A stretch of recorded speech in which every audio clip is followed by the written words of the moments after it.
Hi friends, welcome back to my channel. But ఈరోజు video వచ్చేసి నేనైతే విలేజ్కి వెళ్ళినప్పుడు షూట్ చేసిన వీడియో అండి. సో మా నాన్న వాళ్ళకైతే ఫస్ట్ కాప్ రెడ్ చిల్లీ అయితే హార్వెస్ట్ అయితే మొత్తం చేసేసారు. సో చేసేసిన తర్వాత అయితే దాంట్లో అయితే తాలూకాలు అయితే ఏర్పిస్తున్నారు. సో ఇక్కడ ఏరడానికి వచ్చిన వాళ్ళందరూ అత్తమ్మ, పిన్ని, అలాగే నాయనమ్మ, అమ్మమ్మ అలా అవుతారండి. సో ఇక్కడైతే అందరైతే నేను ఎప్పుడైనా సరే నేను విలేజ్కి వెళ్ళాలంటే నాకు పంట పొలాలు చూడడానికి వెళ్ళడం అయితే అలవాటు. నేను చిన్నప్పటి నుంచే అంతేనండి, నాకు ఇష్టము. సో అలాగే ఈసారికినే చూడడానికి వెళ్ళినప్పుడు వీళ్ళందరూ అయితే ఏరుతున్నారు, అందుకే షార్ట్ వీడియో అయితే షూట్ చేశాను. సో ఇక్కడైతే మొత్తం ఏరుతున్నారు. మా నాయన మగని కూర్చుంది చూడండి. సో ఇక్కడైతే మా అమ్మ అయితే ఏరినవన్నీ ఒక దగ్గరికి అయితే పెట్టేస్తున్నారు.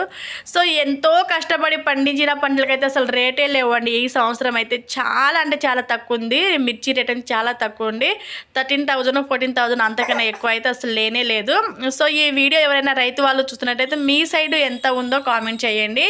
సో ఏం లేదు, తెలుసుకుంటానండి అంతే. సో వాననక ఎండనక ఎంతో కష్టపడి పండించిన రైతుల పంటలకైతే అసలు రేట్లే ఉండవు. అదేంటిదో మరి. సో ఇలా ఉన్నది.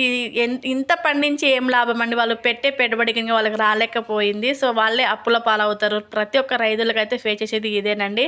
సో ఫైనల్గా అయితే వీడియో ఎలా ఉందో తప్పకుండా కామెంట్ చేయండి. ఇలాంటి మంచి మంచి వీడియోస్ కోసం మంచిని తప్పకుండా సబ్స్క్రైబ్ చేసుకోండి.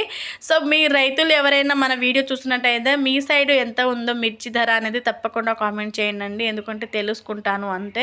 మా సైడ్ వచ్చేసి 13,000 14,000 దానికన్నా ఎక్కువైతే అసలు లేదండి. ఎంతో కష్టపడి పండించిన వాళ్ళకైతే ఫలితం అనేది అసలు దక్కట్లేదు. సో ఇదండి ఈ వీడియో ఎలా ఉందో తప్పకుండా కామెంట్ చేయండి.